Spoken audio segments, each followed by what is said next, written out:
Welcome to Mediocre Messerschmitt Monday. I realize it's no longer Monday, but it was when I recorded these. The 109 is a plane that I really try to like, but I just can't seem to. And to be fair, this is the G-6. I flew 6 matches in it. The G-6 is a good plane. My performance in the G-6 is actually better than my performance in a lot of other aircraft. So I'm not saying the G-6 is a bad plane, but I find the 109 family generally frustrating to fly. And I've actually jumped from one match to a second match to sort of show why that is. Um, I actually, with these two here, we've got 1-0 and one J-21, and I actually spend my entire fuel load trying to build up enough of an advantage to actually energy trap these guys. And I ultimately lose this match. Of the 6 matches I played in this, won 4, lost 2. This is one of the matches I lost because I was not able to handle these aircraft. Didn't have the speed to build up distance, didn't have the high altitude or climb performance at this level required to actually um, create enough space, enough gap to maneuver on them. And I'm just highlighting here some mistakes that you can make. I asked that I-225 for help earlier. He elected to chase bombers instead, and now here we are with an opportunity to clutch the match, and we do not. Um, and the reason we don't clutch the match comes down to a lot of factors, but here at the end, I really wanted to highlight that if you are trying to set up a teammate to help you out because you're engaged with the bandit, this is not how you do it. I do eventually get this Mustang, but taking a Mustang into a downward spiral in something like a 225 is exactly what the Mustang pilot wants you to do. And what you're doing by making those maneuvers that I have to follow while also descending is you've reduced my closure rate and you've made it a lot harder for me to actually get on the 6 of that bandit. So that's a great way to essentially take that free trip back to the hangar. Like you've given me a really easy shot on the Mustang here at the end, but you've done nothing to help yourself. I've also spliced in another match here. This one was a 1 kill win. No, this one might also have been a loss. I don't actually remember, but the point here is things not to do in a Mustang. Um, Now the BF-109 does compress pretty significantly at high speed, so I found myself a little bit below this guy and in front of him, but I at least had some speed to work with. So the Mustang tries to close the gap on me. Now I know a D30 is going to catch me, but a D30 is not going to climb with me, particularly not at this altitude. So I put it into a somewhat steep climb. I forced the Mustang to follow, and he could have either broken off or he could have kept his speed and stayed a little bit lower. Instead, what he did here was he tried to follow the climb, which is a sure way to take what started out as an energy advantage for him and turn it into an energy advantage for me. Now he does dive away here, but really he needed to dive away before the first pass. At this point, again, things you can't do in a Mustang very effectively are U.S. props generally. 109s can go kind of fast, and particularly if you've got some damage on you, like you were going to have a very, very hard time getting away from a 109 in a shallow dive. In a steep dive, if you make them compress, sure. In a shallow dive, not so much. So it wasn't much of a dogfight, but I figured I'd at least showcase something the 109 is good at, maybe something the Mustang is not good at by winning one fight here from a position of disadvantage. He's going to J out in a second. All right, so those 2 matches I've spliced in. Now we're back to the first match chronologically as well as here in the video. It's a 4 frag match. The the only reason I guess I want to leave this part in while we're just dogging on Mustangs is, I mean, look at the Yak 3 just absolutely handle that P-51 and gently escort him back to the hangar. That's a 3U, and if you are a Mustang D30, that is a fight you want no part of without a massive advantage coming in, and you better finish it in 1 or 2 passes, or the Yak 3U is just going to crush you at any altitude. Um, So part of my issue with the 109, for all I know, actually might be just the amount of time I spend with 50 cals and U.S. props in general. But there is some cleaner shooting. The B-25 there is going to fly it straight into the ground, and because I've got a couple of hits, I get the credit, which I'll take, and now I'm just working my way down. As I alluded to earlier, you do have to be a little bit deliberate as you descend. Trading in a positional advantage for an energy advantage and actually pressuring individual bandits is a little bit harder to do in a 109 than something like a Thunderbolt or a Mustang because it does not handle as well at high speed. And it's actually, I've put the 109 into the ground a couple times. It's a little bit embarrassing. Um, that being said, if you are a Mustang, you are low and you are slow, that's going to be a really tough spot, particularly against a 109 G6. The D30 is a great Mustang, but it doesn't have the performance to get itself out of that particular scenario. The Spitfire here, I think, is damaged. He's not environmentally friendly down there, and he's not maneuvering a huge amount. I think he was hoping that maybe if he ignored me, I would go away. Did not quite work out. It might just be that his plane was that damaged.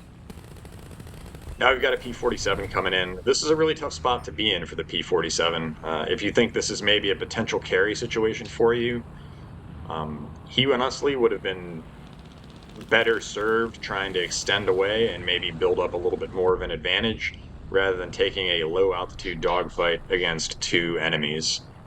Really, as soon as he missed that first pass against me, he was sort of done. And he's now low and slow against a more maneuverable plane. So even if he had taken me in the first pass, he would have some significant problems right now. And teamwork makes the dream work, so I chop off both his wingtips. I figure that's good enough for an assist, and I just let that one ride. And I accelerate the end here because we've got a B-17 that has sort of climbed to space, watched all of this transpire, and is now going to attempt to slowly make his way back to base. So I've sped it up, I've chopped it, and I guess we're going to end here this first match with something vaguely historical in nature. Um,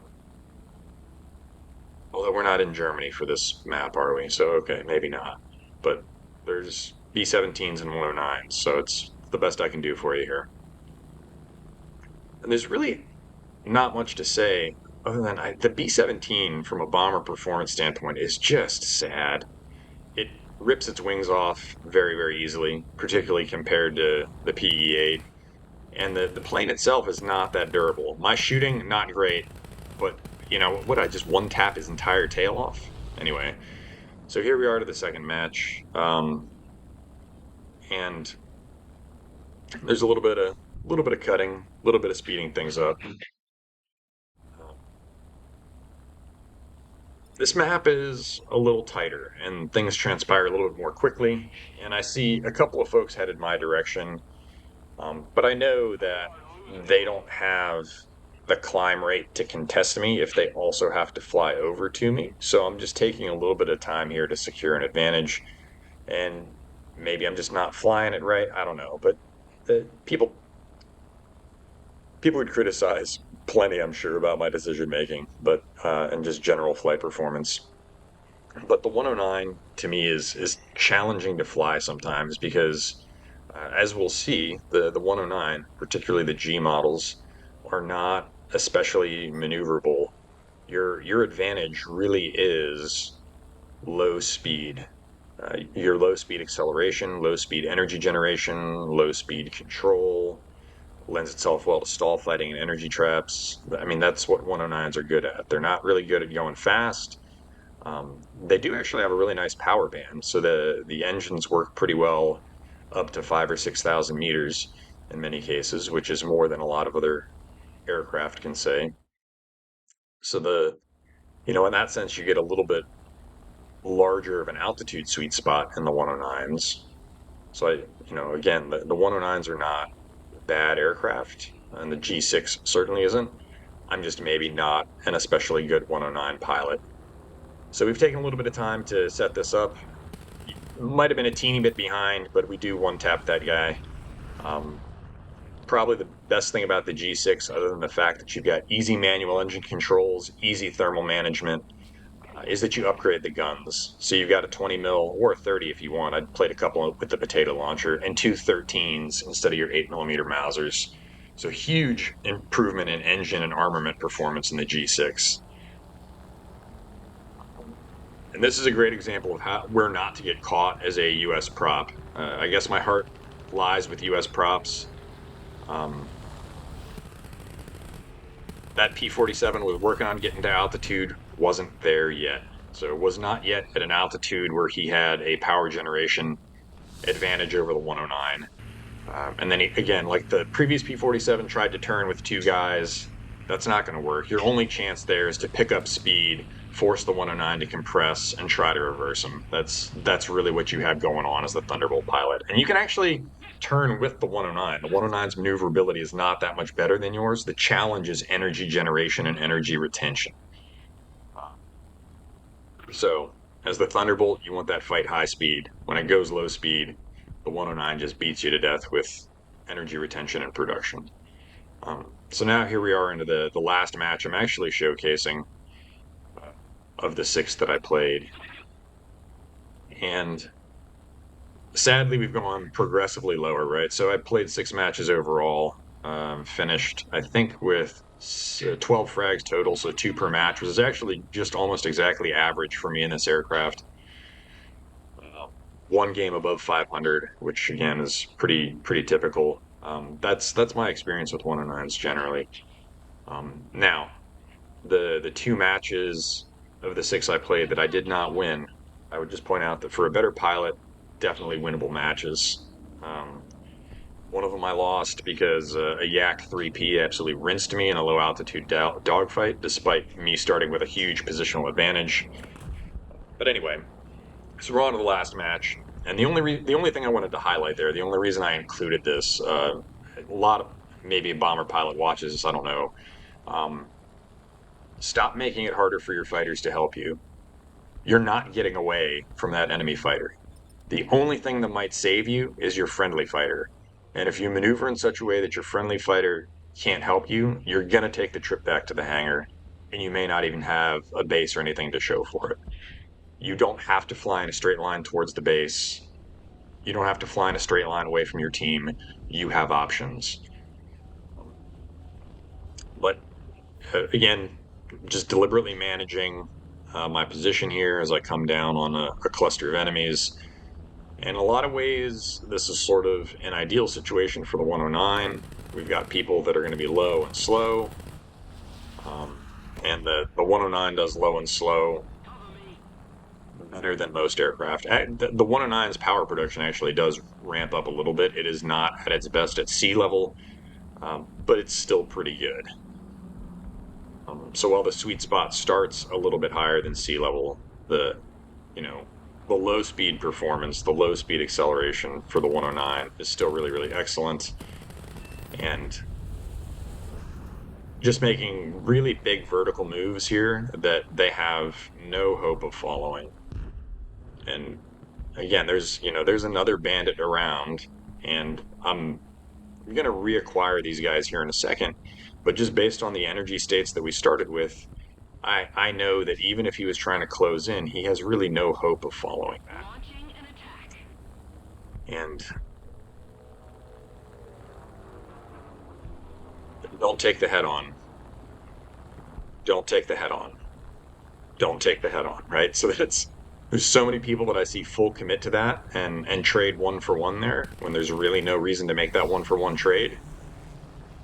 Not great shooting on my part, that's a shame, but I'm just going to make yet another vertical move, doing what the 109 is excellent at. There was no way for them to follow the first one when I had noped out of that head-on. Absolutely no way for them to follow that one. And I understand the impulse to try and get the kill, try and get the kill, try and get the kill can be really strong, but there's really no reason to take that head-on. Because I'm a team player, he's low, he's slow, I've got a severe, and a teammate that really wants to share some credit there, so I'm going to let him. And again, I'm just going to make that vertical move, and I know he's no threat to me down there. He has absolutely no hope of following me up. And I guess we're going to end here with a display of. This is one of the only down tiers I got, actually. A display of the 109's somewhat limited maneuverability and why you generally may not want to turn in this aircraft. It's the simplest dodge ever out of that head-on because, again, I don't want any part of what that Mustang's packing. The 109 is not an especially robust airframe. And this Mustang pilot's not bad, right? He does make one turn there, realizes he's not going to get the shot. Maybe I brought more energy into that fight than I thought, or than he thought. And now he's going to go into a downward spiral to maintain his speed, which maintains his maneuverability. He is working really, really hard to take a teammate out of the fight to get something going. But now that the fight has gone lower, he's running out of altitude to trade for speed, and it just kind of turns into a straight rate. And there's really nothing he can do at this point. But just look at how incredibly hard it is for me to pull around onto this Mustang 6. Now I know this is one of the more maneuverable Mustangs, but even so, um, if you're wondering what kind of maneuverability you're working with, at least in an instructor limited 109, there it is. So hopefully this was useful as far as looking at some 109 gameplay and maybe instructive as far as how you can improve. And that's usually what I'm going for is I make the mistake so you don't have to. I'm not really a 109 guy, but the 109 G-6 is undoubtedly a solid plane. So anyway, hopefully you enjoyed it, and happy flying.